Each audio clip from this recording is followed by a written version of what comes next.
सूर्य देव और माता संज्ञा के मन में ये विचार तक नहीं आया कि माता छाया के हृदय को कितनी पीड़ा हो रही होगी। फिर तो वो वहीं पीड़ा के घूंटों का पान करने पर विवश रह गई होंगी, क्योंकि सूर्य देव ने तो अब तनिक भी माता छाया का सुध नहीं लिया होगा, अस्वीकार कर चुके होंगे उनके अस्तित्व को ही। किंतु फिर सूर्य देव ने क्या किया लंकेश? जब माता संध्या ने उनके साथ चलने में असमर्थता जताई, क्या उन्होंने पुनः माता छाया को ही स्वीकार कर लिया? नहीं गणेश जी, अपितु उन्होंने तो वो कृत्य किया जिसकी किसी ने भी कल्पना भी नहीं की थी।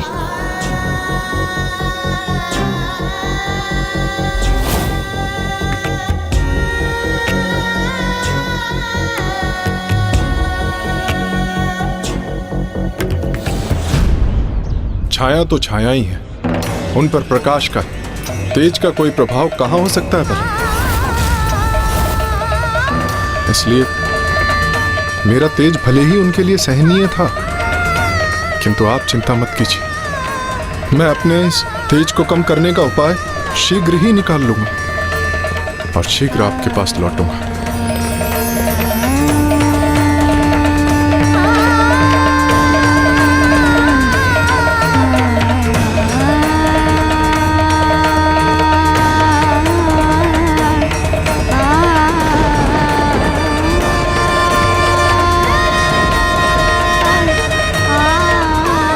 स्वामी ने क्षण भर में मुझे भुला दिया। देवी संज्ञा, आपको तो सब ज्ञात है, आप भी तो नारी हैं, आप तो मेरे मन की वेदना को अवश्य समझेंगी।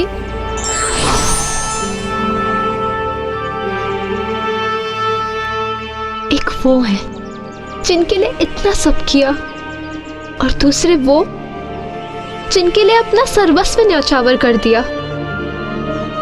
दोनों ऐसे मुंह फेर के चले गए जैसे इस छाया का कोई अस्तित्व ही नहीं है। वर्षों से उनके समर्पण, उनका प्रेम, उनकी सेवा क्षण भर में भुला दी गई और वो वहीं अकेली ही स्थित रह गई। और वहीं दूसरी ओर सूर्य देव अपनी पत्नी देवी संज्ञा के साथ पाने का इच्छुक थे, इसलिए वो अपने ससुर देव शिल्पी विश्वकर्मा जी के पास गए और उन्होंने मदद की गुहार लगाई। हे देव शिल्पी विश्वकर्मा जी, आप कोई ऐसा उपाय कीजिए जिससे मेरा अपार तेज क्षीण होकर मेरी पत्नी के लिए सहने योग्य हो जाए और मुझे उनका साथ पुनः प्राप्त हो।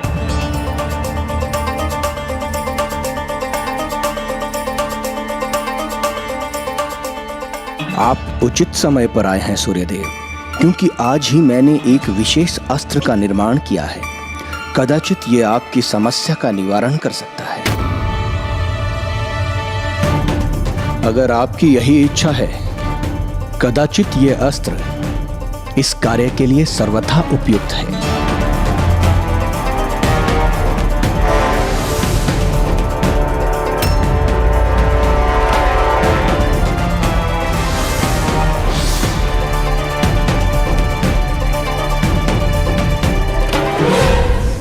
और इस प्रकार विश्वकर्मा जी उस नवीन अस्त्र से सूर्यदेव के तेज को काटकर कम करते चले गए और जो अस्त्र सूर्य के तेज से निर्मित हुए उन्हें देवताओं ने प्राप्त किया, जैसे कि गदा कुबेर जी को, वरुण फांस वरुण देव को, शूल रूपी वायु अस्त्र वायुदेव को, बाण रूपी अग्नि अस्त्र अग्निदेव को प्राप्त हुए और महादेव को त्रिशूल और विष्णुदेव को चक्र की प्राप्ति हुई। अद्भुत!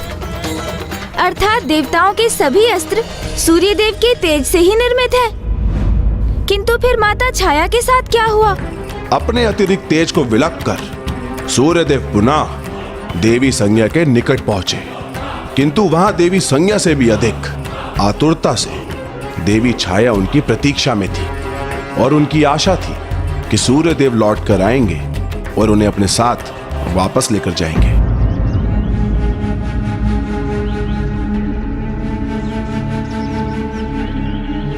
स्वामी मेरे साथ ये अन्याय कदापि नहीं करेंगे, क्योंकि उन्हें शीघ्र आभास होगा। उनके प्रति मेरा ही प्रेम सत्य था। मैंने उन्हें उनकी पूर्णता में स्वीकार किया, कभी उनसे उनका तेज कम करने को नहीं कहा। और जब देवी संज्ञा उनसे दूर चली गई, तब मैंने ही उन्हें एक सहभागिनी के सभी सुख दिए। उनके प्रति पूर्ण रूप से समर्पित रही हूँ मैं।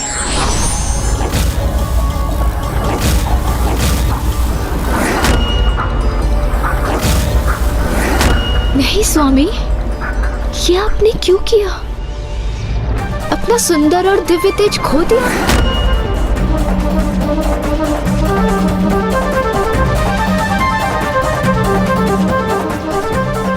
प्रतीत होता है अपने अनूठे दिव्य तेज को खोकर तो उन्हें अपनी भूल का आभास हो गया है। मेरे प्रति उनका प्रेम उन्हें वापस ले आया है।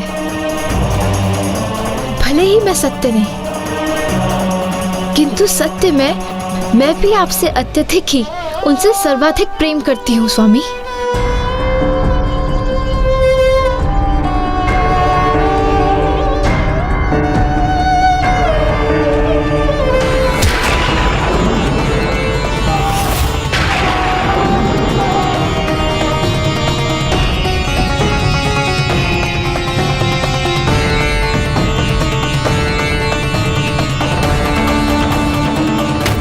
स्वामी ने तो मुझे देखा तक नहीं। वो मेरी ओर नहीं, देवी संज्ञा की ओर जा रहे हैं। सूर्यदेव ने देवी छाया से आगे बढ़कर देवी संज्ञा के साथ अश्वरूप धारण किया और उन दोनों के दिव्य संयोग को साक्षी बनने पर विवश हो गई।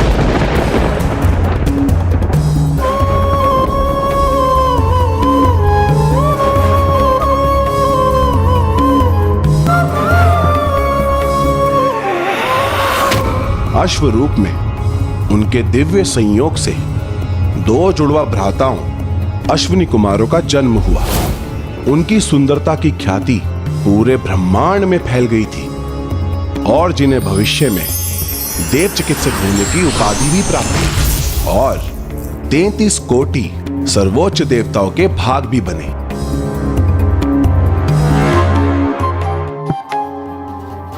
कुछ देर के लिए तो देवी छाया वहीं स्तब्ध रह गई थी, किंतु जब वो तंदरा से जागृत हुई और उन्होंने सूर्यदेव और देवी संज्ञा को रोकने का प्रयास किया, तब बहुत विलंब हो चुका था।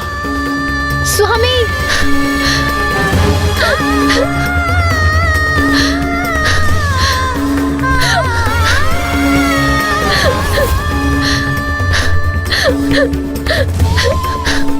कौन हूं मैं? क्या हूं मैं? इस प्रश्न का उत्तर तो देते जाते। क्या मेरे सत्य में कोई अस्तित्व नहीं है? क्या मैं मात्र एक तुच्छ वस्तु हूं जिसके उपयोग के उपरांत उसे अपनी दृष्टि से दूर कर दिया गया?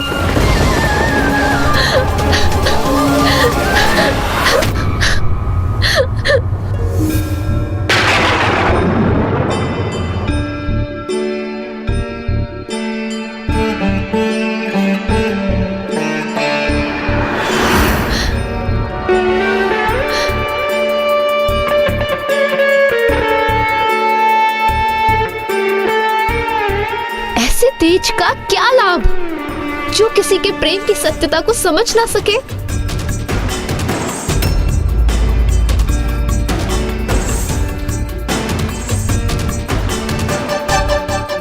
सूर्यदेव और माता संज्ञा दोनों माता छाया को भूल कैसे गए? क्योंकि माता छाया ने तो माता संज्ञा के आदेश का पालन करते हुए वर्षों सूर्यदेव की सेवा की, उनकी संतानों का ध्यान रखा, किंतु फिर भी उन दोनों को माता छाया का स्मरण तक ना रहा। देवी छाया देवी संज्ञा की ही प्रतिछाया थी, किंतु यह किसे ज्ञात रहता है कि उसकी छाया उसके पीछे चल भी रही है या नहीं। तो फिर क्या माता छाया ने भी सूर्यदेव और माता संज्ञा को स्वयं को भूलने दिया? क्या वो इतनी असहाय हो गई कि वो उनसे अपना अधिकार मांगने भी नहीं गई? जब जीवन में कोई मार्ग शेष न रह जाए, तब मानव भगवान के द्वार पे ही नतमस्तक होता है और उन्हीं के ही शरणों में जाता है। देवी छाया ने भी अन्न जल का त्याग कर प्रभु महादेव की तपस्या की।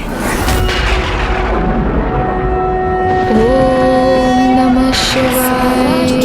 सोमनाथ श्रीशैले मल्लिकार्जुनम उज्जैन्यां महाकालमोंकारं परमेश्वरं केदारं हिमवत्पृष्ठे डाकियां भीमशंकरं।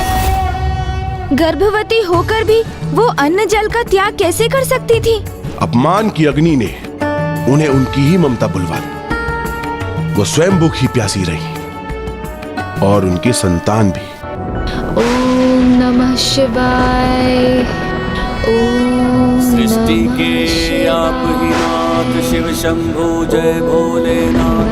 लंबी जटाएं हैं किए गंगा को धार लिए। डमरू त्रिशूल है हाथ त्रिनेत्र जय भोलेनाथ। सृष्टि के आप ही नाथ जय भोलेनाथ। कन्वे भसम है मने नागधरा। रुद्राक्ष हर क्षण है साथ बम बोल बम भोलेनाथ। सृष्टि के आप ही नाथ शिव शंभु जय भोलेनाथ। सृष्टि के आप ही नाथ शिव शंभु जय भोलेनाथ। ये तो अनुचित है, वर्जित है। जी गणेश जी, एक गर्भवती स्त्री को कभी उपवास नहीं करना चाहिए। बाहर अग्नि के ताप का प्रभाव हो या ना हो, किंतु भीतर भूख की अग्नि तो शिशु को पीड़ा ही देती है। वही हुआ देवी छाया के शिशु के साथ भी। वो अपने तेज का उजलापन खोकर स्याह पड़ता जा रहा था।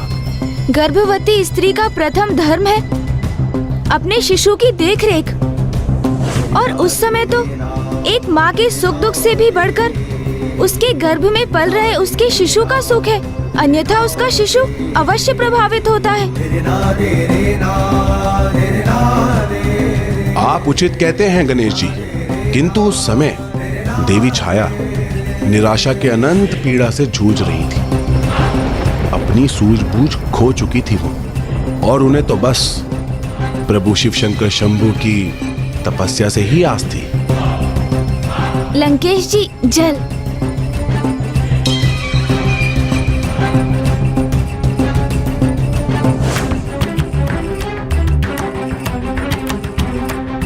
इन लंकेश को इतने समय से जल दे रहा हूँ, किंतु इन पर तो जैसे कोई प्रभाव ही नहीं हो रहा है।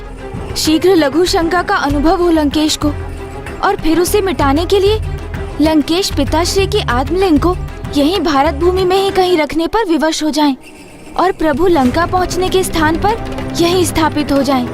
तभी सफल होऊंगा मैं, किंतु प्रतीत होता है कदाचित मुझे इसका कोई अन्य उपाय भी सोचना होगा।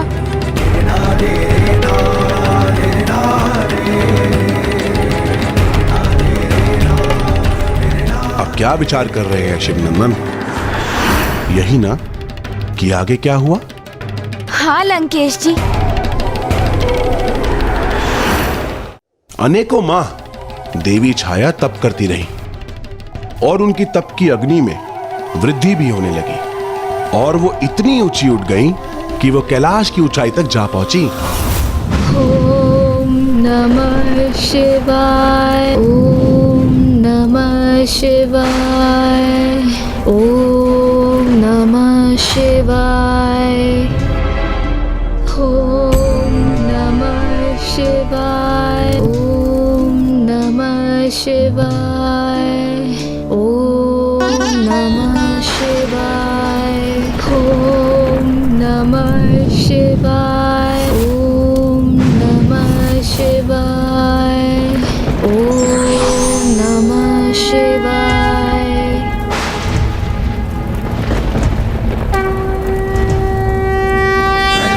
सदाशिवं नमामि हे उमापति जय नीलकंठ जय अनंत नमोस्तुते नमोस्तुते। ओ भोलेनाथ भक्तों के हो कष्ट से निवारते, ये सृष्टि सारी संकटों से शिव ही है उबारते।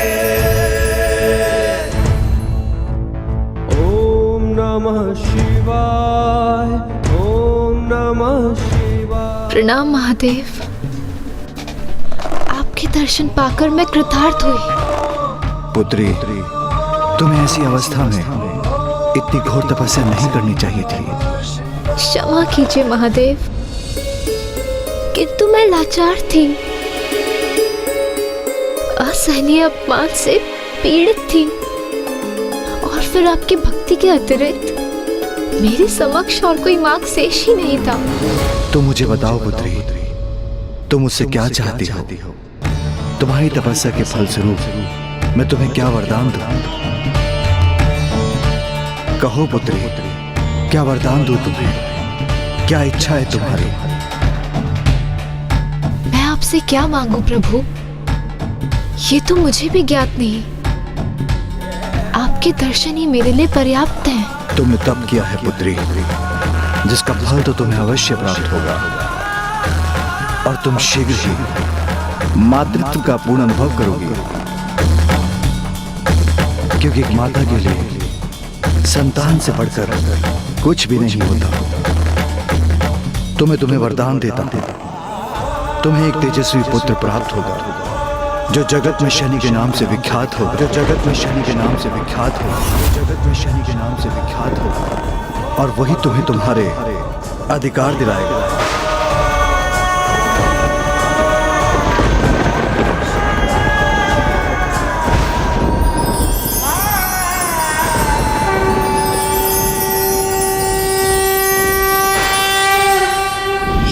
उनके जन्म के पूर्व ही शनिदेव को तेजस्वी होने का वरदान दे दिया प्रभु ने।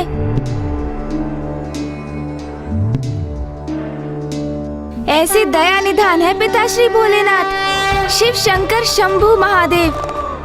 उनको हमारा कोटि कोटि नमन।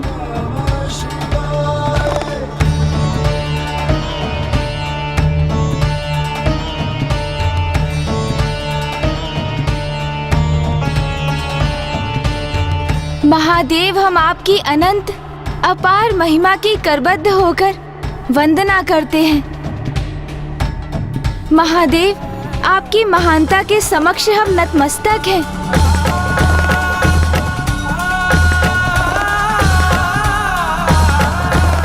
महादेव शिव शंकर शंभू की जय। महादेव शिव शंकर शंभू की जय। जय महादेव शिव शंकर शंभू की जय। महादेव शिव शंकर शंभू की। यही तो मैं चाहता था लंकेश, कि आप प्रभु महादेव की जय जयकार करने की धुन में पिताश्री के आत्मलिंग को यहीं रख दें और ये यहीं स्थापित हो जाए।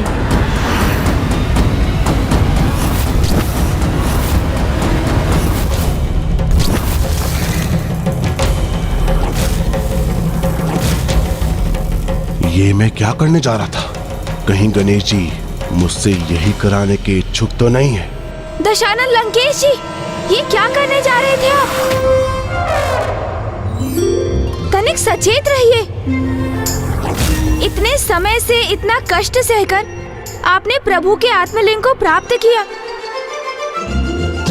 जिन्हें एक छोटी सी भूल से खो देते आप।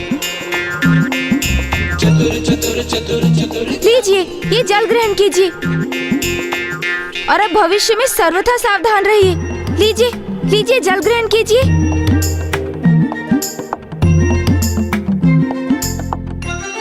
बहुत ही सतर्क और सावधान है रावण। सरल नहीं है उन्हें किसी भी प्रकार से छल लेना।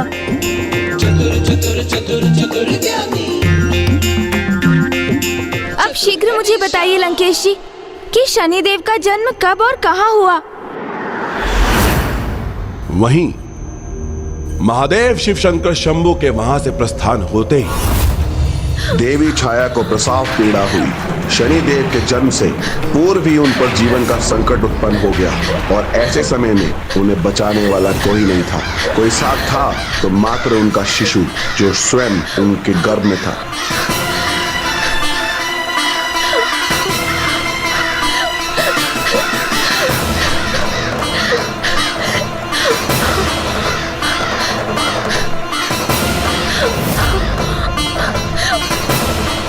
ये काक कहीं मेरी संतान को कष्ट पहुंचाने के लिए तो एकत्र नहीं हो रहे।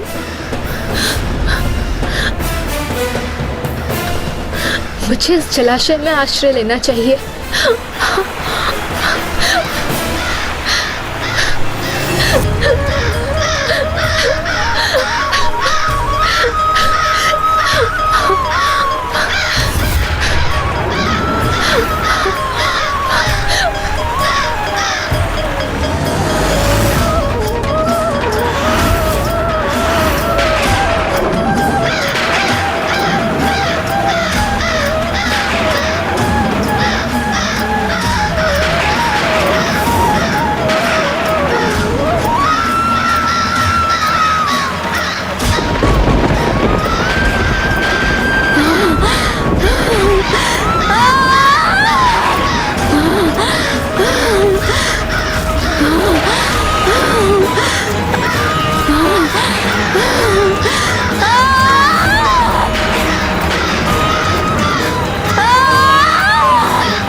जल निमग्न होने से अपनी माता की रक्षा कर शनिदेव ने तो जन्म लेते ही अपने अद्भुत पराक्रम का परिचय दिया।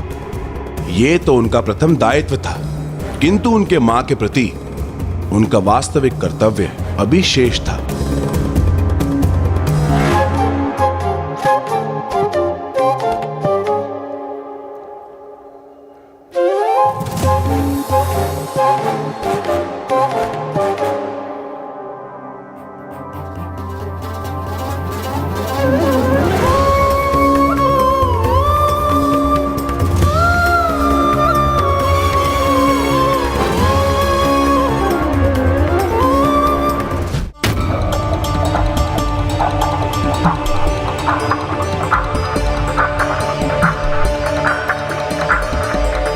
माता, अब आपके इस रुदन का कोई औचित्य नहीं है, क्योंकि अब आपका ये पुत्र शनि इस संसार में प्रकट हो चुका है। पुत्र? मेरा पुत्र? हाँ माता, मैं आपका पुत्र। अब आपके सारे दर्द और कष्ट दूर कर दूंगा।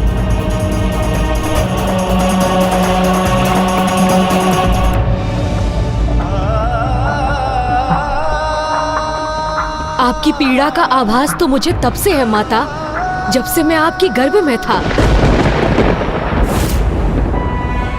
मैंने तभी से आपके प्रत्येक कष्ट का अनुभव किया है। उन सभी पीड़ाओं का, उन कष्टों का निदान करने का अब समय आ गया है माता। आपने तो मेरे पिता सूर्यदेव की अर्धांगिनी के समस्त कर्तव्यों का निर्वाह किया, इसीलिए अब आपको आपका उचित अधिकार प्राप्त होना चाहिए, जो मैं आपको अवश्य दिलवाऊंगा माँ। फिर भले ही ऐसा करने के लिए मुझे मेरे पिता से युद्ध क्यों ना करना पड़े।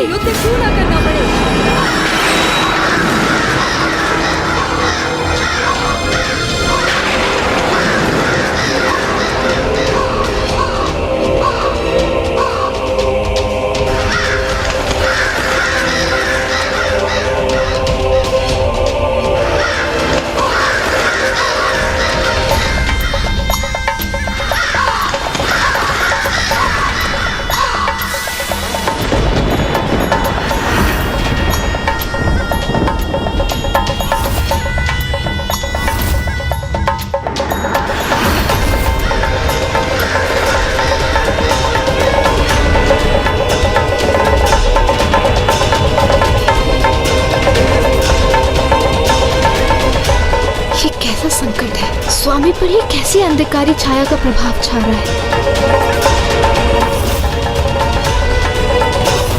आइए माता, अब सबको आपके त्याग, आपकी ममता को बताने का समय आ चुका है। आपके सुकर्म, ममता, करुणा, सेवा के फल स्वरूप आपके उचित अधिकार प्राप्त करने का अब समय आ गया है। कितना अद्भुत रहा होगा ना कि जन्म लेते ही एक अल्पायु बालक होने पर भी कर्मों के आधार पर वो अपनी माता को उनके उचित अधिकार दिलाने के लिए तत्पर हो गए थे। अर्थात शनिदेव तो जन्म से ही कर्म प्रधान थे। लीजिए, जल ग्रहण कीजिए दशानन।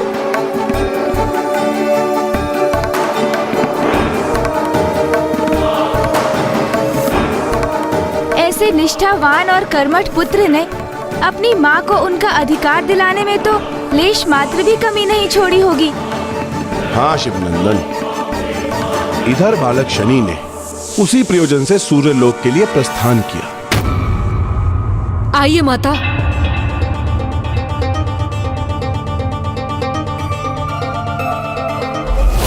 किंतु उधर सूर्यदेव किसी भी भावी संकट से अनभिज्ञ, सर्वथा निश्चिंत थे।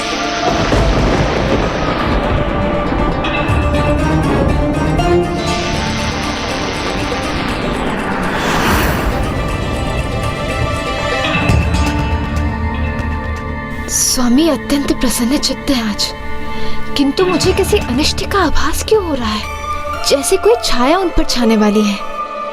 किंतु देवी संज्ञा को अनेक अशुभ संकेतों का आभास हो रहा था। सूर्यदेव अपने पुत्र यम के अष्टदिक्पाल पद पर स्थापित करने एवं यमलोक के स्वामी बनने के कारण अति आनंदित थे। उन्होंने एक भव्य उत्सव का आयोजन किया था, जिसमें देवराज इंद्र और बाकी सभी देवताओं के स्वागत में व्यस्त थे।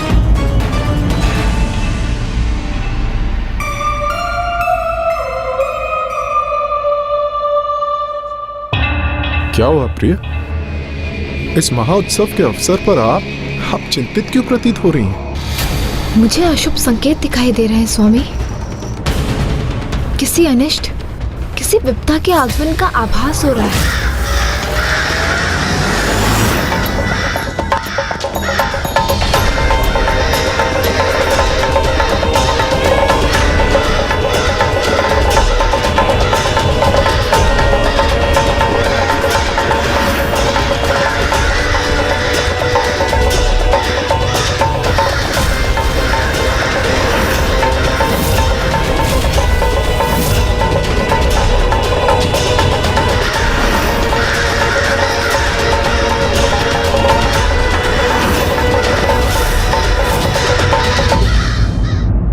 व्यर्थ चिंता कर रही हैं देवी।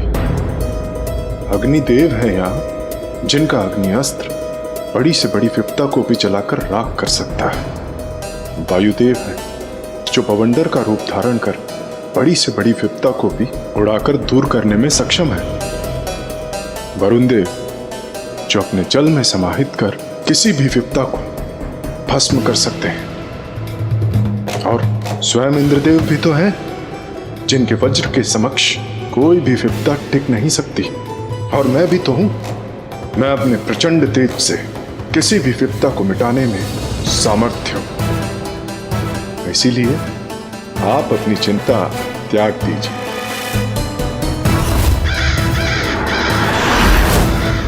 आज हमारे पुत्र के इस अत्यंत विशेष दिवस पर किसी प्रकार का अनिष्ट होना संभव नहीं। ये जो आपके अशुभ संकेत हैं, ये सत्य नहीं है, मात्र भ्रम है आपका।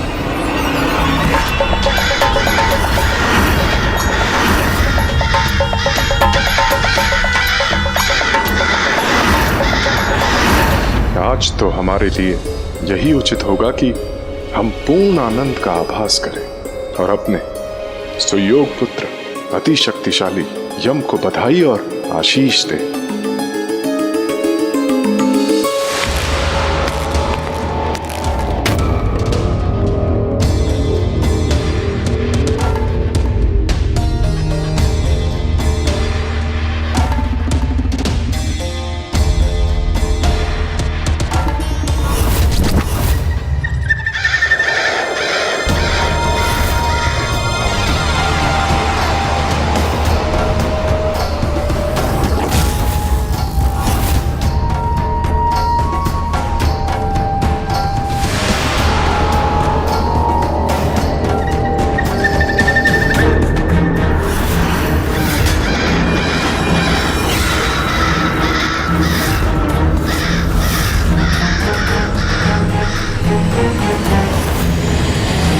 आदेश, बालक शनि अब अपनी माँ को उनका अधिकार सूर्य देव से किस प्रकार से दिलवाने वाले थे?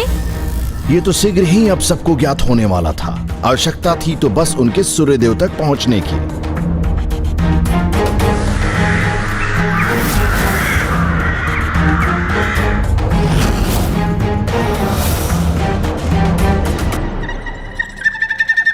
आप सभी देवताओं का कोटि कोटि धन्यवाद कि आप मेरे यशस्वी पुत्र यम के अष्ट दिक्पालों में से एक दक्षिण दिशा के दिक्पाल के पद पर स्थापित होने के समारोह में पधारे।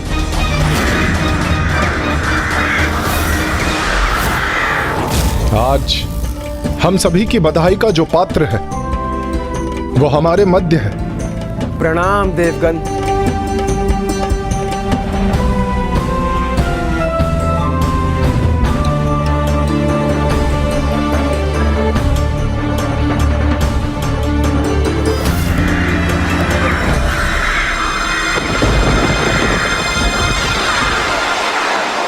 ये असंख्य स्याह काग यहाँ क्यों प्रवेश कर रहे हैं?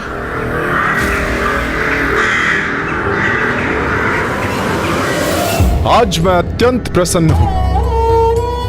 मुझे गर्व है अपने पुत्र यम पर, क्योंकि आज से वो ही जीवों के कर्मों का लेखा जोखा रखेगा। वो ही निर्धारित करेगा कि कौन सी जीवात्मा अपने कर्मों के अनुसार नरक जाएगी अथवा कौन सी स्वर्ग के सुख भोगने की अधिकारी बनेगी। और उसकी इस उपलब्धि का कारण तो उसकी माता द्वारा दी गई शिक्षा दीक्षा ही है।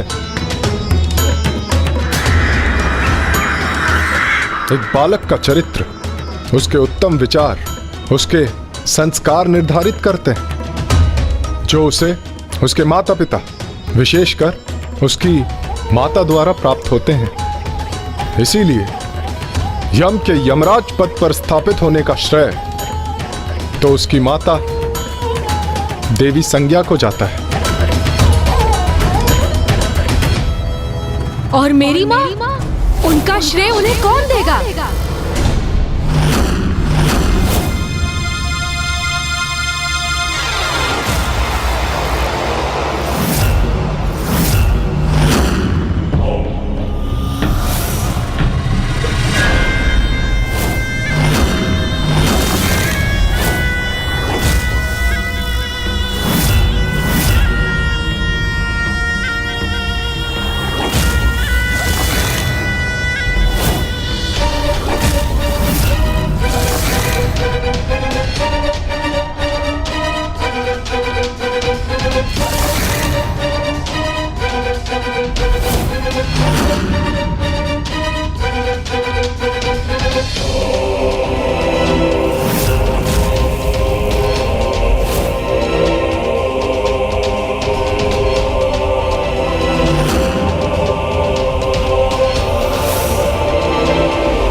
क्या हो रहा है यहाँ?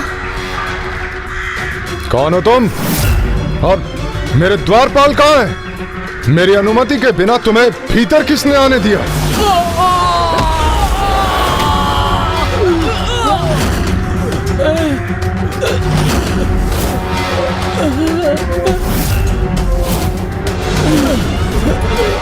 उन्होंने नहीं आने दिया, मैं तो स्वयं ही भीतर चला आया।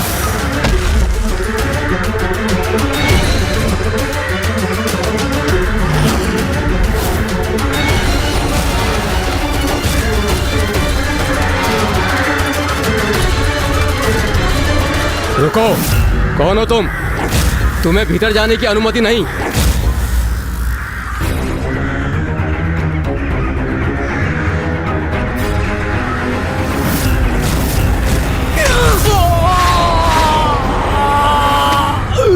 वैसे भी इनका रोकना मुझे अनुचित था, क्योंकि यहाँ तो मेरा भी अधिकार है। अधिकार? कैसा अधिकार? कौन हो तुम दुष्ट बालक? और ऐसा दुस्साहस कैसे किया तुमने?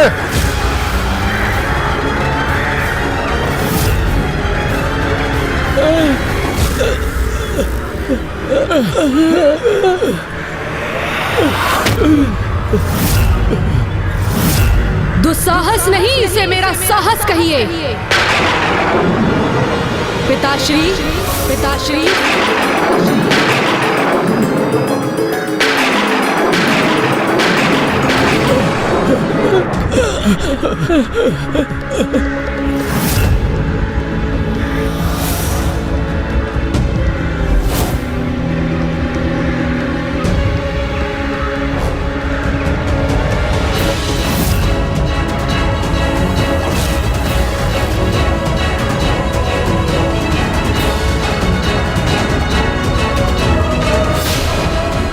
मैं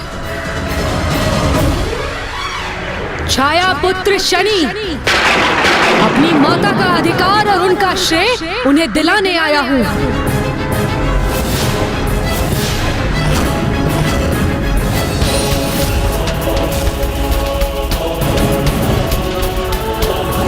पुत्र, मेरे पुत्र हो तुम, कैसे स्वीकार कर लूं मैं? क्या प्रमाण है तुम्हारे पास? प्रमाण? इसका क्या प्रमाण है आपके पास कि भ्राता यम और बहन यमुना आपके ही पुत्र और पुत्री हैं? प्रत्यक्ष को प्रमाण की क्या आवश्यकता? उसके लिए तो मेरी पत्नी संज्ञा के शब्द ही पर्याप्त हैं। उसी प्रकार मेरी माता के शब्द मेरे प्रमाण हैं। मेरी माता ने कहा कि आप भी मेरे पिता हैं। यदि माता संज्ञा के शब्द आपके लिए पर्याप्त हो सकते हैं तो मेरी माता के क्यों नहीं? मैं आपसे मेरी माता का वही स्थान, वही अधिकार, श्रेय मांग रहा हूँ जो आप माता संज्ञा को देते हैं। किस महत्व, श्रेय और अधिकार की बात कर रहे हो तुम? भ्राता यम के जिन सुसंस्कारों का आप गुणगान गा रहे थे, वो माता संज्ञा से अधिक मेरी माँ देवी छाया से आपके पुत्रों को प्राप्त हुए हैं। इसीलिए मेरी माता को भी मिलना चाहिए एक श्रेष्ठ ममतामयी माँ होने का अधिकार। भ्राता यम को सुसंस्कार प्रदान कर यमराज के पद तक पहुँचाने का श्रेय। जब आपके संतानों को माँ की ममता की सर्वाधिक आवश्यकता थी और उनकी अपनी माँ उस समय अनुपस्थित थी, तो मेरी माँ अपने पुत्र भ्राता मनु से भी अधिक आपकी संतानों का ध्यान रखने का श्रेय, आपकी सभी संतानों से समानता व्यवहार रखने का श्रेय, आपकी अर्धांगिनी के रूप में अपने समस्त कर्तव्य निभाने का श्रेय, आपके तेज और ताप को सहकर अनुपम त्याग की भावना से आपकी सेवा में सदैव तत्पर रहने का श्रेय, दुर्बल और स्वार्थी न होकर अपने स्वामी और अपनी संतानों का परित्याग न करने का श्रेय।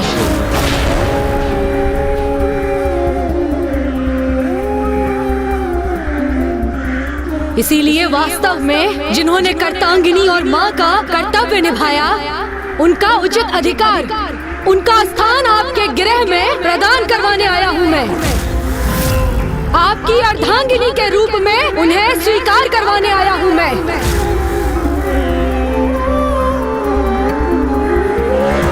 ओह, तो तुम्हारा अर्थ है मेरी अर्धांगिनी के रूप में मेरे साथ रहने का अधिकार। किंतु तुम भूल रहे हो बालक कि तुम्हारी माँ ने छल किया था, और छल का परिणाम पुरस्कार नहीं, दंड होता है, दंड होता है, दंड होता है, दंड होता है। तुम्हें तो मेरा आभार व्यक्त करना चाहिए बालक कि इस प्रतिरूप को, इस असत्य, इस छल को मैंने दयावश दंडित नहीं किया। वो तो मेरे मन में संदेह उत्पन्न हुआ कि जब मेरे तेज के समक्ष कुछ भी नहीं ठहर सकता, फिर भला देवी संज्ञा मेरे समक्ष कैसे खड़ी रह सकती है? क्योंकि पूर्व में उनकी इस कठिनाई से मैं भली भांति अवगत था, और यही मेरे संदेह का आधार बना। और मैं समझ गया कि ये देवी संज्ञा नहीं, उनके स्थान पर कोई और है। अन्यथा ज्ञात नहीं कि ये छल मेरे साथ कब तक चलता रहता है। अनुचित है आपका ये आरोप। अनुचित? मेरे साथ चलकर मेरी अर्धांगिनी का स्थान प्राप्त करना क्या अनुचित नहीं था?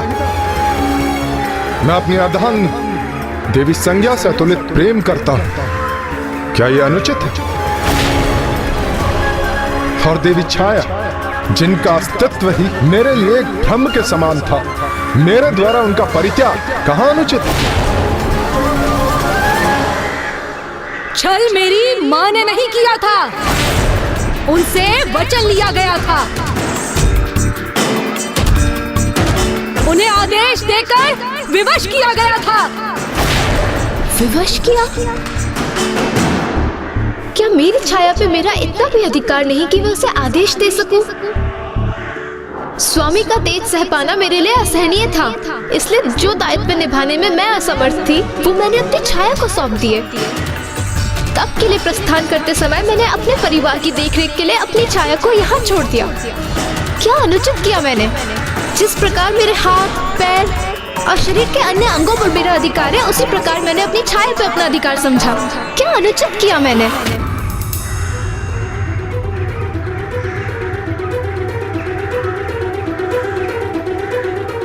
अब आप दोनों ही बताइए मुझे कि मेरी माँ, जिनके तिरस्कार और अपमान की पीड़ा उनके नेत्रों से अश्रुधारा बनकर प्रवाहित हो रही है, वो आपकी दोषी कैसे हुई? उन्होंने तो माता संज्ञा के आदेश का पालन किया। किसका दोष है कि आज मेरी माँ अपने सर्वस्व से वंचित होकर अश्रु बहाने पर विवश है इस देव सभा में?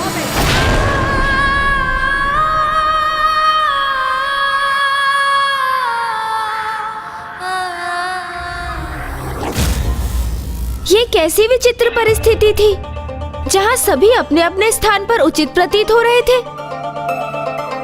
फिर क्या हुआ लंकेश? बालक शनि अपने हठ पर स्थिर थे। अपनी माँ को उनका अधिकार दिलाने के लिए किसी भी सीमा तक जाने के लिए तत्पर थे। बस अब और कुछ नहीं कहना सुनना मुझे। मेरी माँ ने जो सुकर्म किए आपके लिए और आपकी संतानों के लिए, उन्हीं सुकर्मों के अनुसार मेरी माँ का आपके गृह में, आपके जीवन में वही अधिकार है जो माता संज्ञा का है। आपकी अर्धांगिनी और आपकी संतानों की माँ होने का अधिकार, बस यही अधिकार चाहिए मुझे।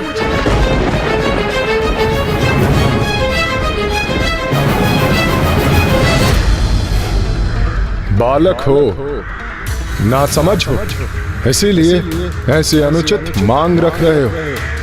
किंतु मैं विवश हूं। जब देवी छाया का मेरे हृदय में कोई स्थान ही नहीं है, तो अपने गृह, अपने परिवार में कैसे इन्हें कोई स्थान दे दूं? और जिस प्रकार तुम व्यवहार कर रहे हो, एक उद्दंड, एक पथभ्रष्ट बालक के समान, तो तुम्हें तो अपने पुत्र का अधिकार देने का कोई प्रश्न ही नहीं उठता।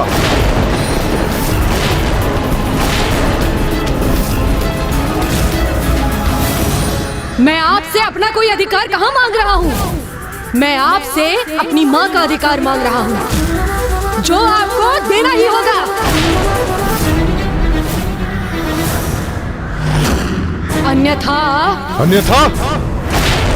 अन्यथा क्या करोगे तुम?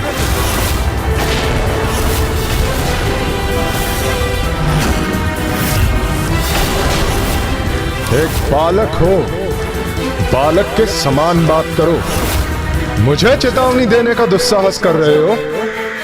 मेरे तेज का, मेरे ताप का अनुमान भी है तुम्हें? यदि अनुमान होता भी तो आपसे भयभीत नहीं होता।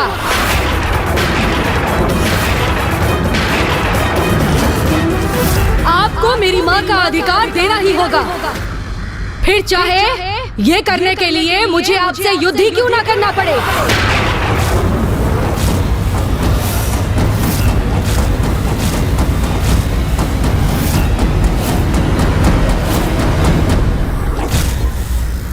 यदि एक बार मैं ये स्वीकार भी कर लूं कि आप मेरी अर्धांगिनी हैं और ये मेरा पुत्र है, तो आप ही बताइए कि एक पुत्र का अपने पिता से ऐसा उद्दंड व्यवहार करना क्या उचित है?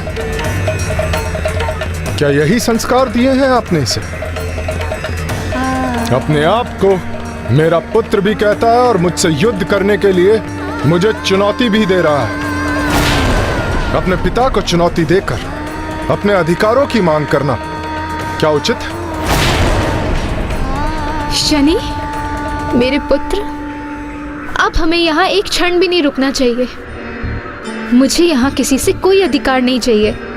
ऐसा मत कहिए माँ, इन्हें आपको आपका अधिकार देना ही होगा।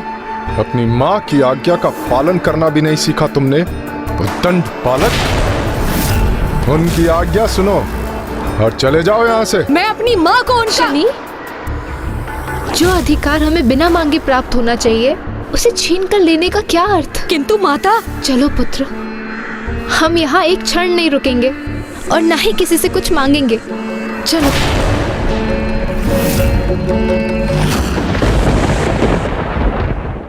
आपको तो मेरी माँ का भी आभारी होना चाहिए था, क्योंकि अपने अधिकारों से वंचित होकर भी इन्होंने आपको और आपकी मांग को सुरक्षित किया है। तो अब आप खुश रहिए, आनंदित रहिए। आपकी ये संतान, आपकी अर्धांगिनी, ये समस्त देवगण और आपके मित्र और आपकी ये देव सभा,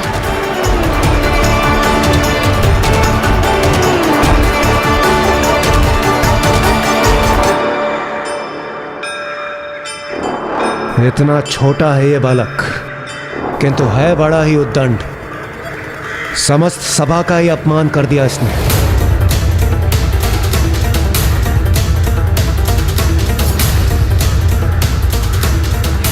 मैं आपसे अपनी माँ का अधिकार मांग रहा हूँ, जो आपको देना ही होगा, अन्यथा।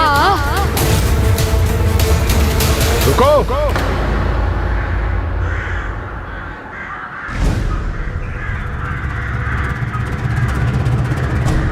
यहां से प्रस्थान करने से पूर्व मेरी एक उत्सुकता तो शांत करो बालक। किस विश्वास पर तुम मुझे चुनौती दे रहे थे? इतना विश्वास कहां से जुटाया तुमने?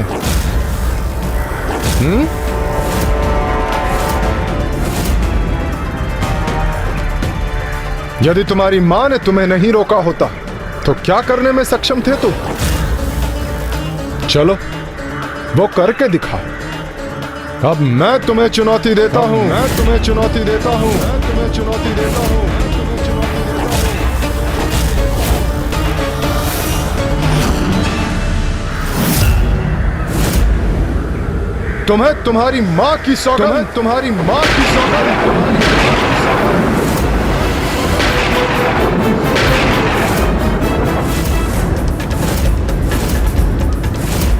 अपनी शक्ति, जिसके बल पर इतने ऊंचे बोल बोल रहे थे, उसका परिचय दो।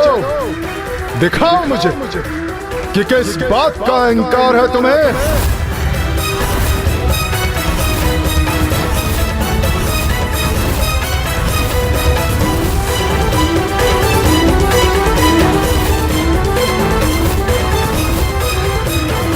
इन्होंने मुझे आपकी सौगंध से बांध दिया है माता, इसीलिए अब आप मुझे मत रोकिए।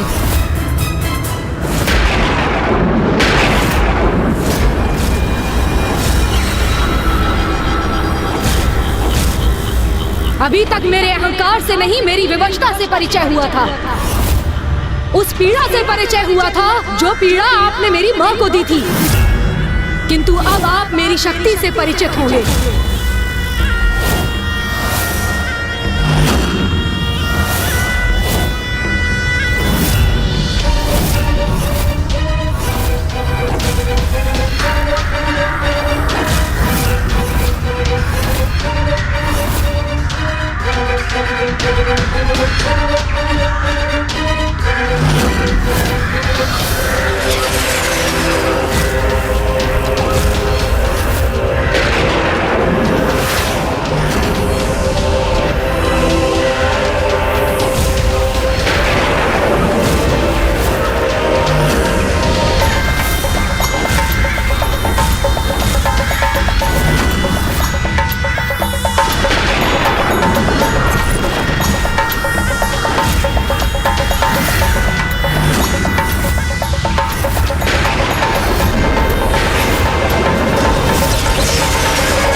के इस अनिष्टकारी अंधकार ने सूर्यदेव को पूर्ण रूप से जकड़ लिया है। हमें इसे रोकना ही होगा, अन्यथा सूर्यदेव के लुप्त होने से बहुत बड़ा अनर्थ हो जाएगा। समस्त सृष्टि का विनाश हो जाएगा।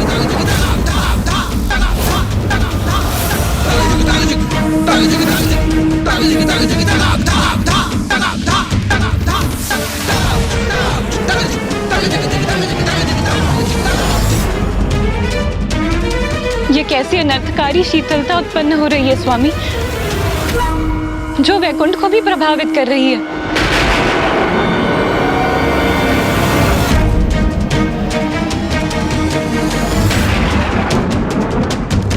ये कैसा अनिष्ट हो रहा है प्रभु?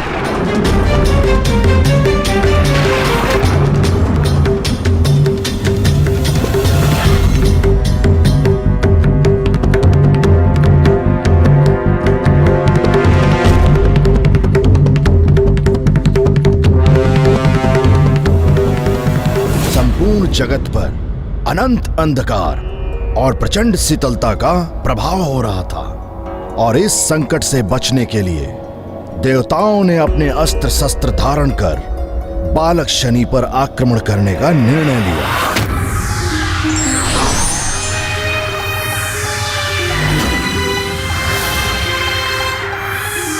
अब सभी अत्यंत शक्तिशाली देवता बालक शनि पर अपने प्रचंड अस्त्रों का लक्ष्य साधे उन्हें घेरे खड़े थे, किंतु शनि तनिक भी भयभीत नहीं हुए और ना ही उन्होंने सूर्यदेव पर अपने प्रभाव को रोका।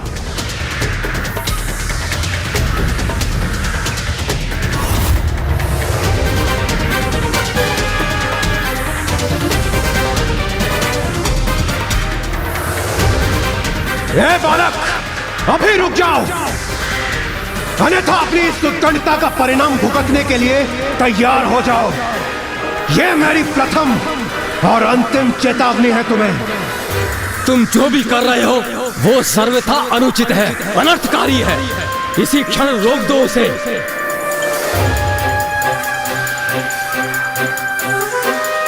हे प्रभु, ये कैसी विकट परिस्थिति उत्पन्न हो गई है यहाँ।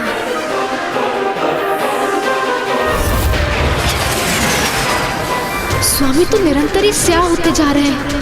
ये कैसा अनिष्ट है। प्रतीत होता है इस बालक पर हमारी चेतावनी का कोई प्रभाव नहीं पड़ रहा। देवगण, अब हमें इसे रोकना ही होगा।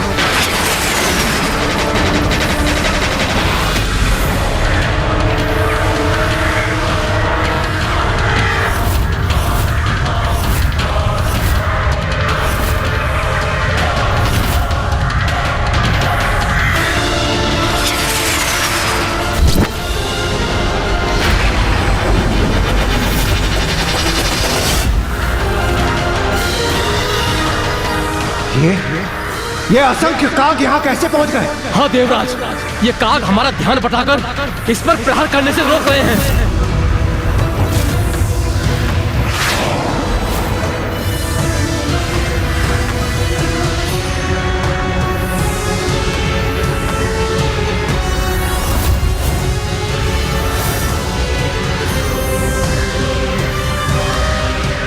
भले ही हम इन काग को क्षति न पहुंचाए, किंतु अपनी शक्ति का इस्तेमाल करके हम इन्हें कहीं दूर भेज सकते हैं।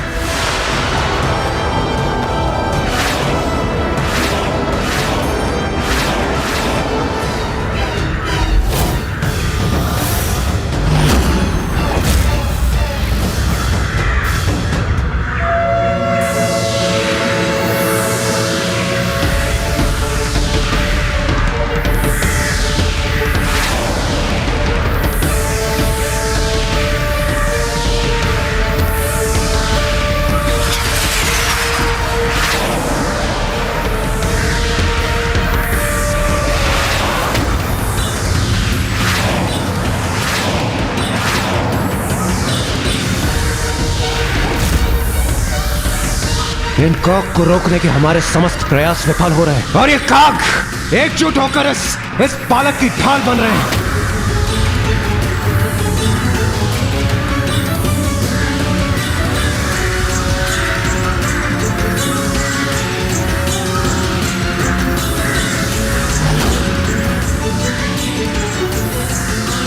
शीघ्र कुछ कीजिए देवगण। स्वामी को अंधकार में लुप्त होने से रोकिए।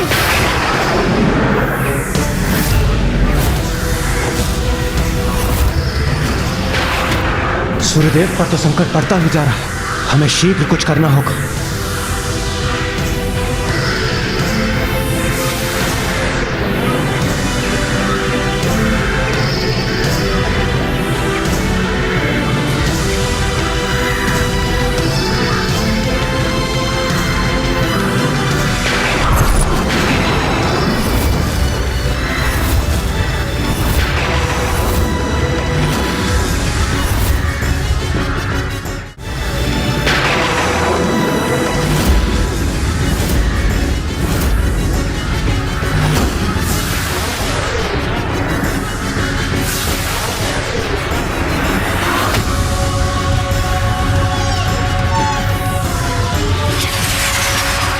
हे बालक, रुक जाओ, रोक दो अपने इस अंधकारी प्रहार को, रोक दो। अन्यथा ये भीषण शीत संपूर्ण सृष्टि के विनाश का कारण बनेगी।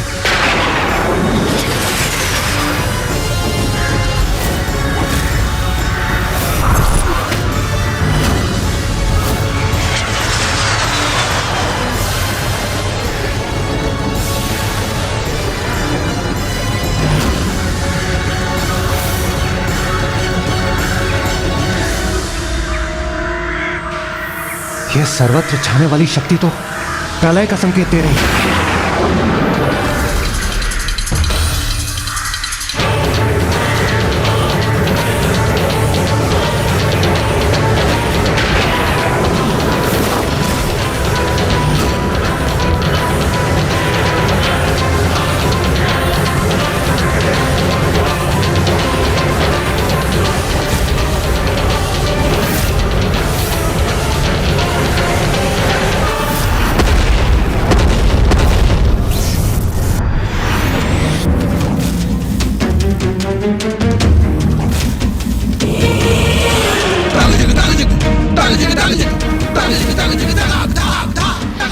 स्वामी, ये शीत तो सर्वत्र विनाश करेगी, इसे शीघ्र रोकने का कुछ उपाय कीजिए नाथ।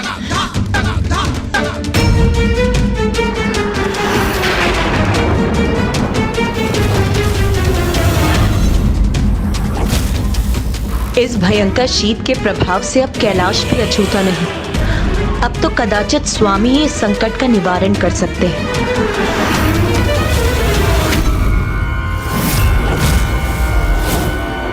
इसके पूर्व की और विलंब हो जाए, सर्वत्र सर्वनाश हो जाए, किसी भी तरह इस बालक को रोकना ही होगा।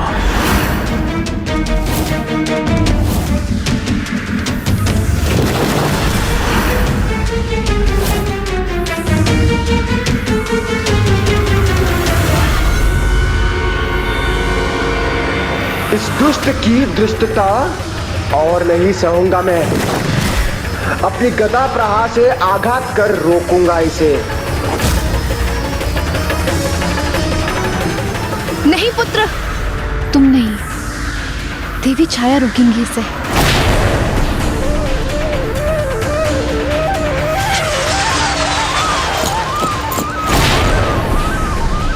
देवी छाया, आप अपने नेत्रों के समक्ष अनुचित घटित होते हुए कैसे देख सकती हैं? रोकिए अपने पुत्र को, आदेश दीजिए उसे कि मुक्त करे स्वामी को अपने प्रभाव से। और वैसे भी ये संघर्ष हमारा है, हमारे अधिकारों का संघर्ष। इसमें स्वामी और उनके साथ समस्त संसार को अंधकार में धकेलने का क्या लाभ? ऐसे शांत स्थिर मत रहिए देवी, कुछ कीजिए देवी, कुछ कीजिए। उचित कह रही हैं देवी संज्ञा, व्यक्तिगत अधिकारों के संघर्ष में इतना बड़ा सर्वनाश तो सर्वथा अनुचित है।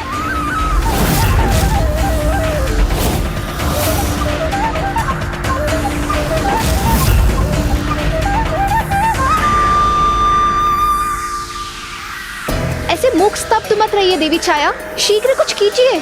आप मेरी प्रति छाया है, मुझसे ही आपका अस्तित्व है। ये स्वामी सिर्फ मेरे ही नहीं, आपके भी स्वामी हैं। अद्भुत, विपदा आई तो एक ही क्षण में मेरी माता का स्मरण हो आया।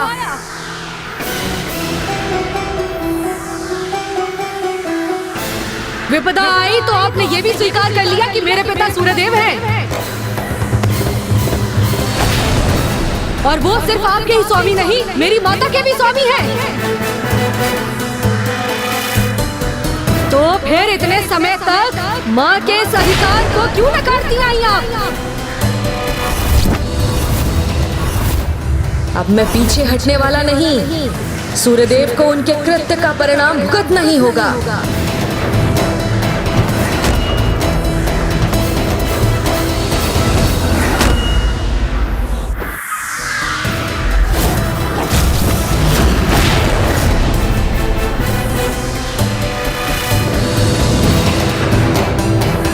बस करो पुत्र, अब बहुत हुआ। रोक दो अपने प्रभाव को। आप भी किसके छलाव में आ रही हैं माता? ये विवश होकर आपको महत्व दे रही हैं, क्योंकि अब मैं इनकी विपदा बन गया हूँ। किंतु क्यों पुत्र? रोक दो इसे। किसी की विपदा बनना तुमको शोभा नहीं देता, क्योंकि ऐसा कर तुम स्वामी को ही नहीं समस्त सृष्टि को दंडित कर रहे हो, और मुझे, अपनी माता को भी दंडित कर रहे हो। बस करो पुत्र, अब बहुत हुआ। रोक दो अपने प्रभाव को। रुक जाओ पुत्र।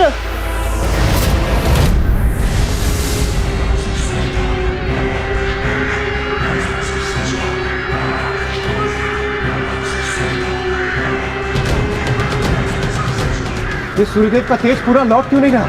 सृष्टि की भलाई के लिए सूर्यदेव को पूर्ण रूप से मुक्त कर दो बालक।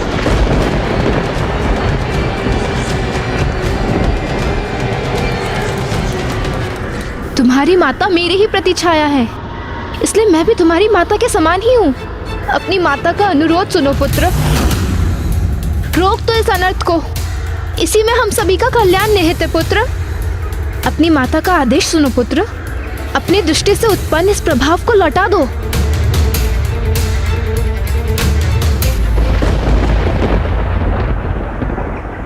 जो मैं कर चुका हूँ उसे लौटाने में तो मैं भी असमर्थ हूँ माँ।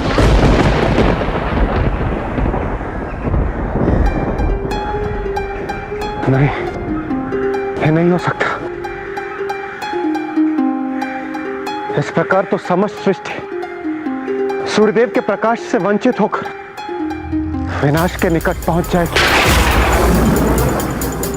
अर्थात इस प्रलय को कोई नहीं रोक सकेगा। न सृष्टि शेष रहेगी, न स्वर्ग, न देव शेष रहेंगे, न दानव। तो क्या अब सभी का अस्तित्व नष्ट हो जाएगा?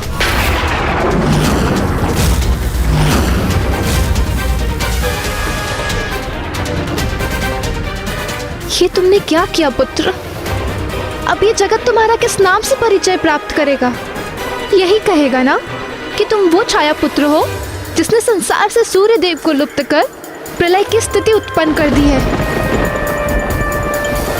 और वो भी तभी संभव है जब कोई किसी का नाम लेने के लिए शेष रहेगा, अन्यथा अब तो सभी कुछ नष्ट हो जाएगा।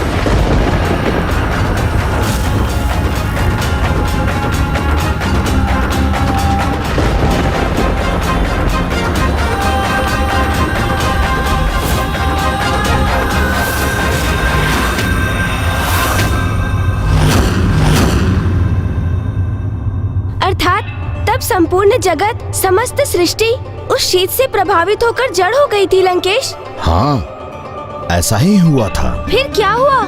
सब कुछ यथावत कैसे हुआ? इसमें कौन सहायक बना लंकेश? ऐसी विकट स्थिति में भला और कौन सहायक बन सकता था? लंकेश जी, जल।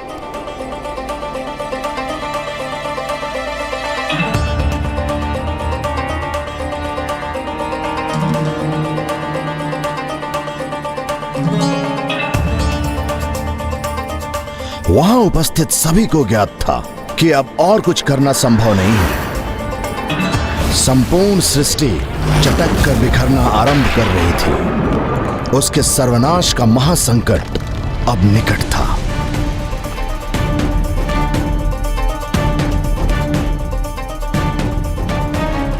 तब सभी ने मेरे प्रभु महादेव शिव शंकर शंभु का स्मरण किया और सभी ने मिलकर उनका स्तुति गान आरंभ किया।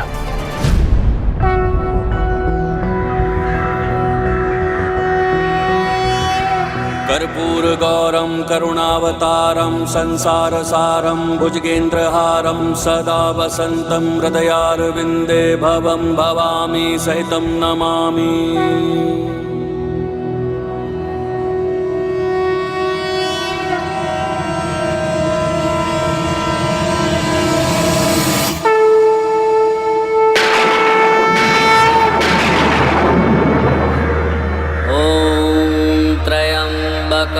यजामहे सुगन्धिं पुष्टिवर्धनम् उर्वारुकमिव बन्धनामृत्यैर्मुक्षीयमामृता। ॐ त्र्यम्बकं यजामहे। बालक शनि, जिसे कुछ समझ में नहीं आ रहा था कि वो क्या करे, तभी वो अकस्मात ही वही दिव्य स्तुति उच्चारित करने लगे जो सूर्यदेव कर रहे थे। ॐ त्र्यम्बकं यजामहे सुगन्धिं पुष्टिवर्धनम् उर्वारुकमिव बन्धनात् मृत्यैर्मुक्षीयमामृतात्। ॐ त्र्यम्बकं यजामहे सुगन्धिं इस दिव्य मंत्र के उच्चारण से जिस अनुपम शक्ति और भक्ति का संचार हो रहा है वो मुझे अत्यंत प्रभावित कर रहा है। ॐ त्र्यम्बकं यजामहे सुगन्धिं पुष्टिवर्धनम्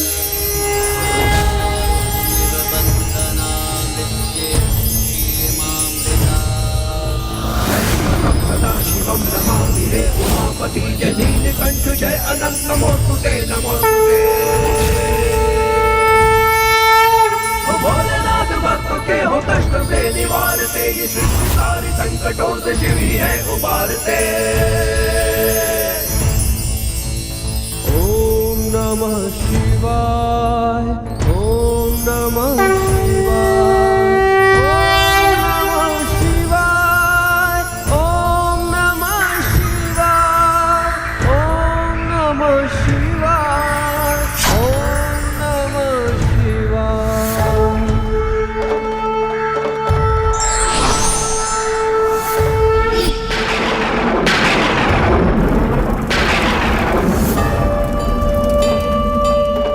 प्रणाम महादेव,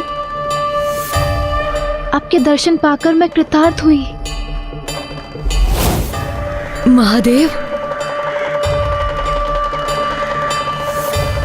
प्रणाम। महादेव प्रणाम। महादेव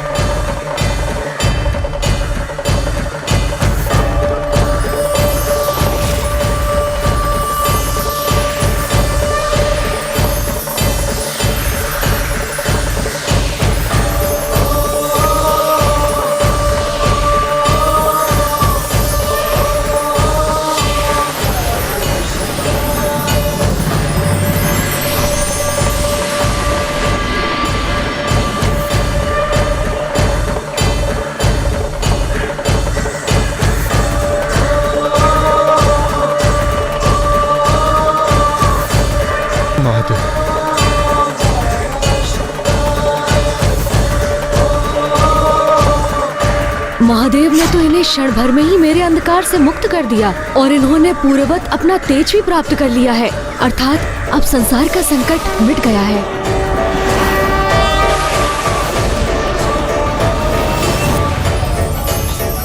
महादेव की, जगत पिता महादेव की, जगत पिता महादेव की, महादेव की, जगत पिता महादेव की।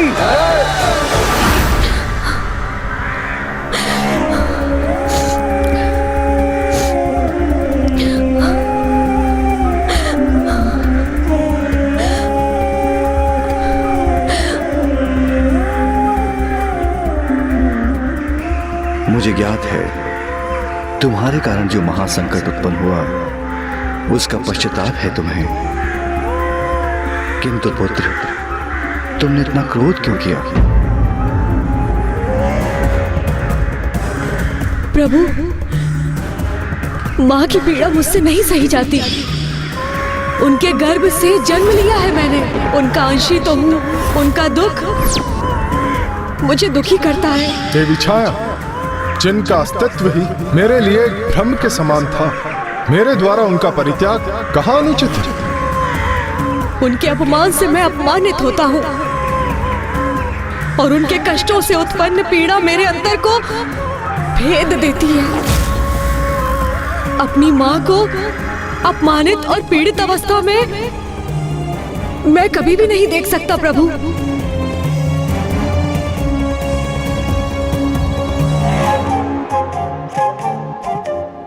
तुम्हारी ऐसी अद्भुत मातृ भक्ति का साक्षी बन मुझे भी अपने जीवन में कमी का आभास हो रहा है।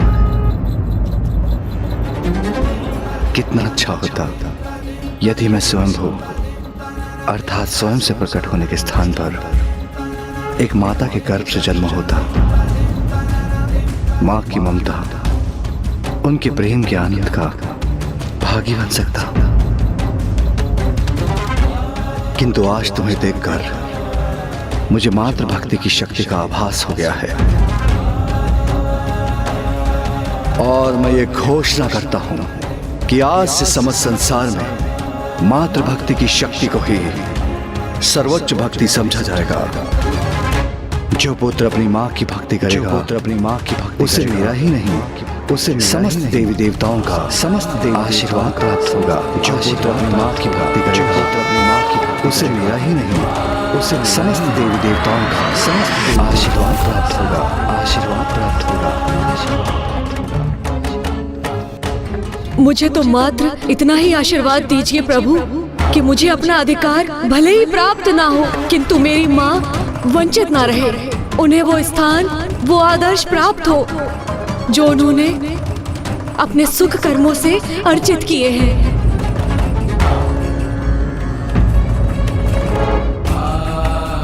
सूर्यदेव, ऐसे प्रतापी मातृभक्त पुत्र को और ऐसी महान माता को जिसने ऐसे सहयोग पुत्र को जन्म दिया हो, उनको उनके अधिकार देने से नकार रहे हैं आप। अत्यंत महान व्यक्तित्व और अति उत्तम जीवन मूल्य है इन दोनों माता पुत्र के। जहां एक और ये निष्ठावान पुत्र अपनी माता को उसके कर्मों का सुफल दिलवाने का प्रयास कर रहा है, और वहीं दूसरी ओर ये महान माता जो करुणा, ममता और त्याग का प्रतीक है, उन्हें उनके अधिकारों से वंचित रख रहे हैं आप। माँ तो स्वयं भगवान का ही स्वरूप होती है। उसे रुष्ट करने का अर्थ होता है भगवान को रुष्ट करना। मुझे क्षमा कर दीजिए माते, मुझसे बहुत बड़ी भूल हो गई, किंतु मैं अपनी इस भूल को सुधारने में तनिक भी विलंब नहीं करूंगा भगवान।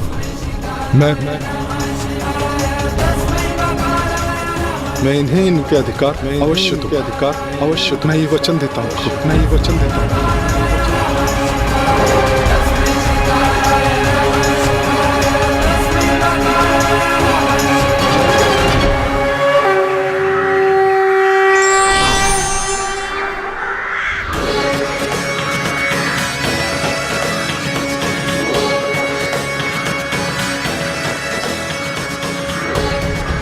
मुझे क्षमा करना देवी, क्षमा करना पुत्र। आज समस्त देवताओं की उपस्थिति में मैं देवी छाया को अपनी अर्धांगिनी और शनि को अपने पुत्र के रूप में सहर्ष स्वीकार करता हूं।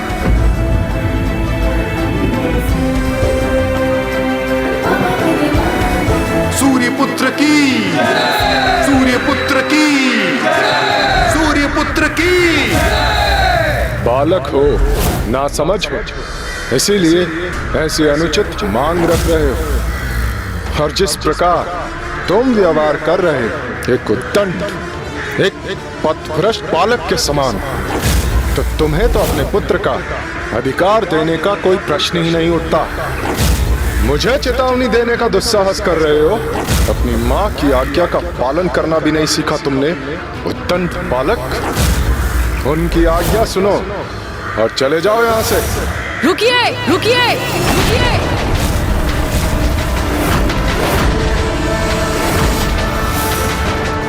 मुझे ये स्वीकार नहीं, मुझे ये स्वीकार नहीं, मुझे ये...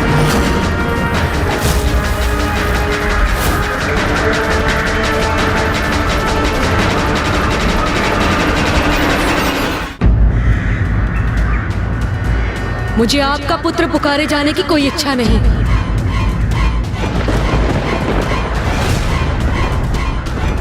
आज आप सभी के समक्ष इस भरी सभा में मेरी मां को अपनी अर्धांगिनी के रूप में स्वीकार किया, इतना पर्याप्त है मेरे लिए।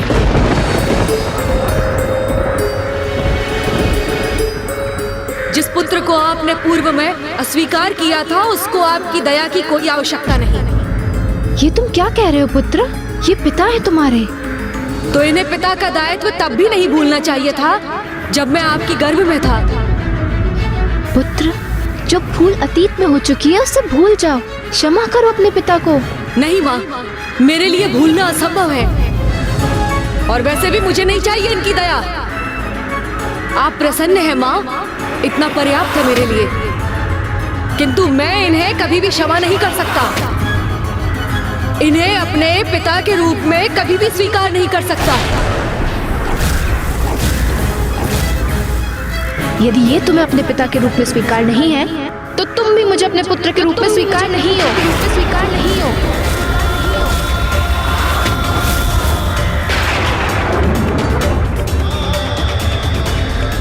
हाँ, यदि ये तुम्हारे पिता नहीं, तो मैं इनकी अर्धांगिनी तुम्हारी माता कैसे हो सकती हूँ? जाओ, किसी निर्जल स्थान में जाकर ध्यान करो, तपस्या करो और अपने क्रोध को शांत करो। तब मेरे पास लौट कर आना और इन्हें अपने पिता के रूप में स्वीकार करना। तभी मैं तुम्हें पुनः अपने पुत्र के रूप में स्वीकार करूंगी, अन्यथा मुझे कभी मां मत पुकारना।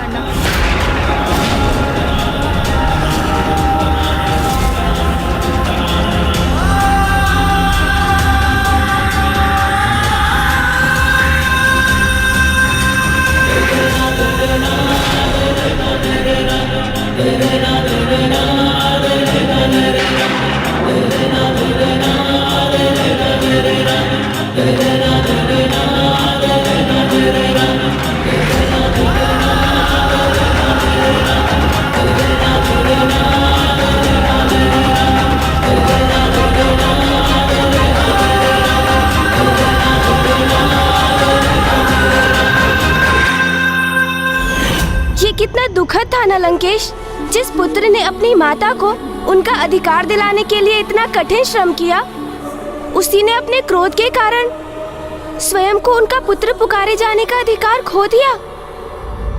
किंतु मातृभक्त होने के कारण शनिदेव अपनी माता का आज्ञा पालन करने हेतु उसी क्षण तपस्या के लिए निकल गए।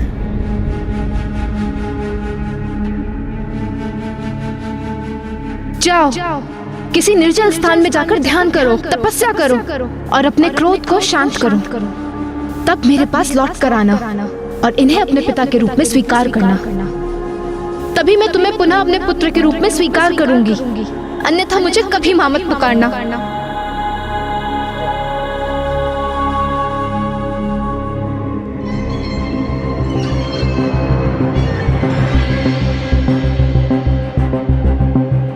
ओम नमः शिवाय, ओम नमः शिवाय। उसके उपरांत बालक शनि अपने घोर तपस्या में ऐसे डूबे कि अनेक वर्षों तक धूप, आंधी, वर्षा, शीत आदि सहकर निरंतर अपनी तपस्या में लीन रहे और एक मनोहर आकर्षक नवयुवक में परिवर्तित हो गए।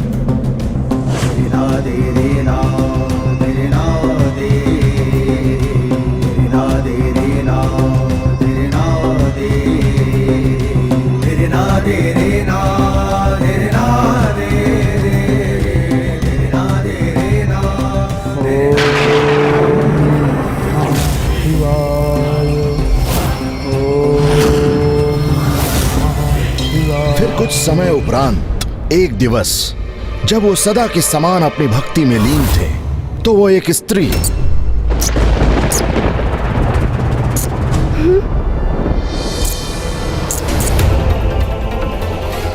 कौन है मेरे पीछे? कहीं से तो ध्वनि आई थी।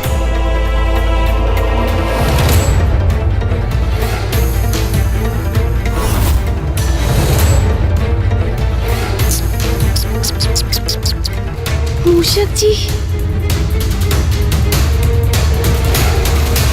अरे अरे लंकेश जी, आप इतने समय से मुझे कथा सुना रहे हैं। लीजिए, जल ग्रहण कीजिए।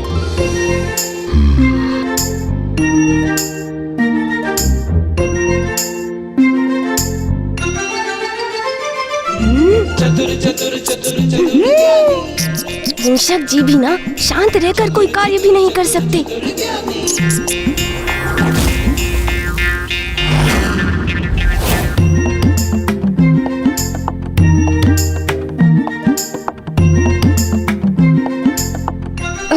कहीं भेद ना खुल जाए। चतुर गणेशा। कोई है जो हमारा पीछा कर रहा है। अरे अरे, आप उल्टे पांव कहाँ चल दिए लंकेश? प्रभु की आत्मलिंग है आपके हाथों में, इसलिए आपका उल्टा जाना शुभ नहीं। आप यहाँ रुकिए, मैं देखता हूँ कि वास्तव में वहाँ कुछ है भी अथवा मात्र भ्रम है आपका। और मेरी चिंता तनक भी मत कीजिए आप। मैं भी शिव पुत्र हूँ, बड़ी से बड़ी विपदा का सामना करने में समर्थ हूँ मैं। आप अभी देखिएगा, मैं अभी गया और अभी आया। जय हो शिव शंकर शंभू।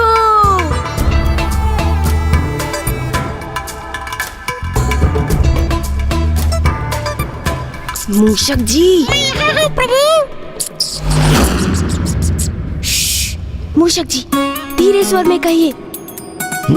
यदि लंकेश तक हमारा स्वर पहुंच गया तो मेरी वो योजना व्यर्थ हो जाएगी जिसके लिए मैंने आपको यहाँ बुलाया है। योजना? कैसी योजना प्रभु? लंकेश को पीछे से धक्का देने की योजना। आप पीछे से धक्का देंगे उन्हें? मूषक जी, मैं नहीं, आप धक्का देंगे उन्हें। मैं प्रभु। ओहो मूषक जी, अब आप इतना अभिनय सम्राट मत बनिए और वही कीजिए जैसा मैं कह रहा हूँ। आप अवश्य प्रयास कर रहे हैं प्रभु। अब कहाँ वो कैलाश पर्वत को अपने स्थान से हिलाने में सक्षम लंकेश रावण, और कहाँ मैं उनके और मेरे आकार में कितना भेद है ये नहीं देखा प्रभु आपने? हे गौरी पुत्र गणेश, कुछ दिखा आपको वहाँ? लंकेश जी, कोई नहीं है यहाँ। यहाँ तो मात्र एक साधारण सा मूषक है। साधारण? आप मुझे साधारण पुकार रहे हैं प्रभु? हाँ, क्यों ना पुकारूं मैं आपको साधारण। आप एक साधारण मूषक के समान ही तो व्यवहार कर रहे हैं। भयभीत हो उठे हैं आप इस लंकेश से। मैं भयभीत होने वालों से मैं कहाँ हूँ प्रभु? कितनी बार तो मैंने आपकी भी सहायता की है प्रभु। तो फिर एक बार पुनः अपने शौर्य का परिचय दीजिए मूषक जी। उचित है प्रभु। सोच लीजिए, कोई शंका तो नहीं है ना आपके मन में? कुछ नहीं लंकेश, भयभीत तो नहीं होंगे ना आप मूषक जी? नहीं प्रभु, भयभीत क्यों होऊंगा मैं? कदापि नहीं।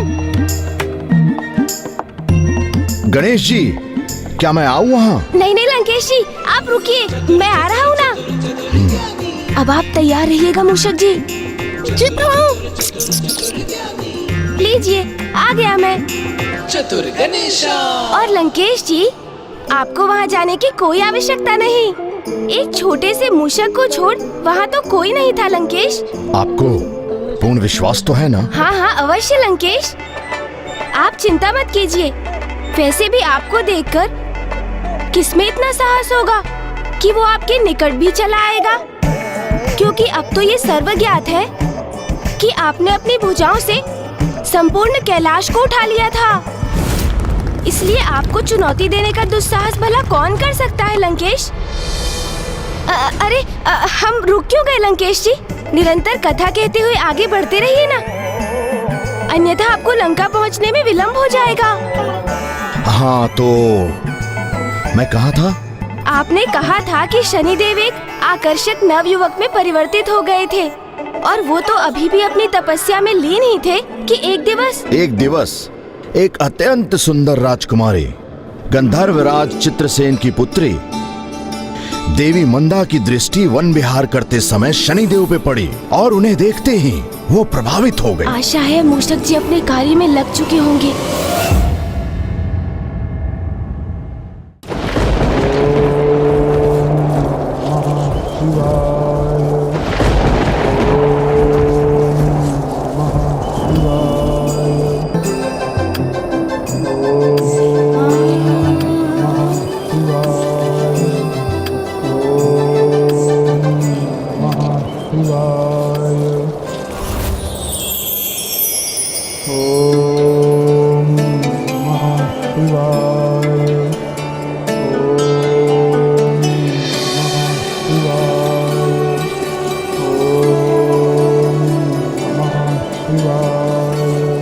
मन तो करता है इन युवा तपस्वी को निहारती ही रहूं, जिन्होंने युवावस्था के समस्त मनोविनोद के आकर्षण को त्याग कर तपस्या का कठिन मार्ग चुना है। राजकुमारी मंदा को तो युवा तपस्वी शनि को देखते ही उनसे प्रेम हो गया और उन्होंने निर्णय लिया, मैं यही रहकर इन तपस्वी की सेवा करूंगी और मुझे विश्वास है कि जब इनका तप पूर्ण हो जाएगा तब ये मुझे अपनी अर्धांगिनी के रूप में अवश्य स्वीकार करेंगे।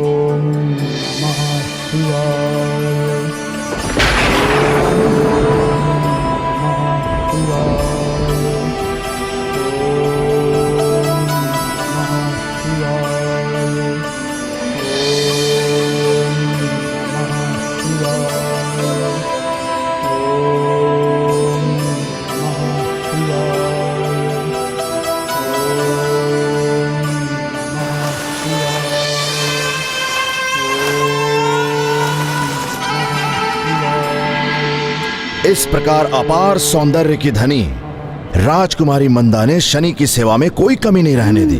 अर्थात मूषक जी तैयार है।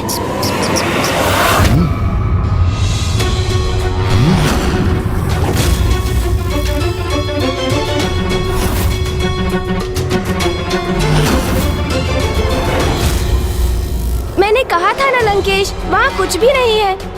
आप तो बस मुझे कथा सुनाते रहिए।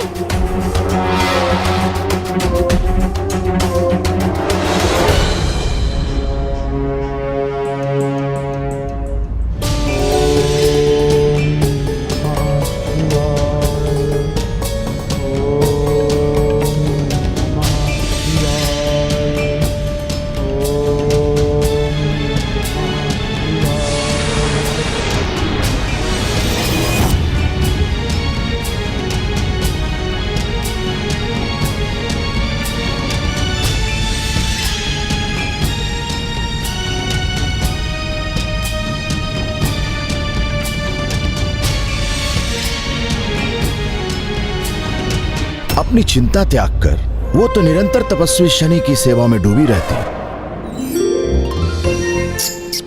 विकट दुविधाओं का समाधान तो आपका ये मूषक ही प्रदान करता है प्रभु। आप देखिएगा आपके आदेश अनुसार कैसे धक्का देता हूँ मैं इस लंकेश को। किंतु शनि तो अपनी तपस्या में ही लीन रहे। उन्हें तो जैसे आभास ही नहीं था कि अत्यंत सुंदर राजकुमारी एक साधारण सेविका के समान उनकी सेवा कर रही है। सब कुछ इसी प्रकार चलता रहा, किंतु एक दिवस महाबवंडर आया। फिर क्या हुआ दशानन? वही जिसका भय था।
नमः शिवाय, ओम नमः शिवाय।